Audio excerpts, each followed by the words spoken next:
Welcome back to Saha depose.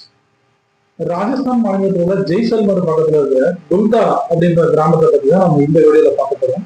இது 200 வருடங்களுக்கு முன்னாடி இங்க வாழ்ந்த மக்கள் ஒரே நைட்ல 1500 இருந்து ஒரு 2000 பேர், அதாவது மொத்தம் 84 கிராமம் இருந்ததா சொல்றாங்க, இருந்ததா சொல்றாங்க.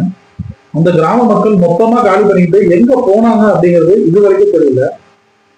அப்படி என்ன நடந்துச்சு, அவங்க போறதுக்கான காரணம் என்ன அப்படிங்கிறது தான் இந்த கதை இல்லை, இது உண்மையோட விரிவாகும். வாங்க வீடியோக்குள்ள போறோம். 200 வருடங்களுக்கு முன்பு அங்க மன்னராட்சி முறைதான் இருந்துச்சு. அங்க இருந்த ஒரு மன்னர் சலீம் சிங் அப்படின்ற கொடுங்கோன்மை ஆட்சியின் காரணமாக தான் அந்த மக்கள்லாம் அந்த கிராமத்தை விட்டு போனதா சொல்றாங்க. அது என்ன பண்ணாரு, அங்க இருந்த ஒரு பஞ்சாயத்து தலைவருடைய மகளை அவர் விரும்பியதாகவும், அந்த பெண்ணை தனக்கு திருமணம் பண்ணி சொல்லி கேட்டிருந்ததாகவும், பிரச்சனை பண்ணாததாகவும், அந்த மக்களுக்கு அந்த பெண்ணை பெற்றவங்களுக்கு விருப்பம் இல்லாத காரணத்தினால இவர்கிட்ட இருந்து இது இல்லைன்னா எல்லாரையும் ஒட்டு மொத்தமா அந்த 2000 பேரையும் கொண்டுருவேன்னு சொல்லி நடத்தியிருக்கான். அவன்கிட்ட இருந்து தப்பிக்கிறதுக்காக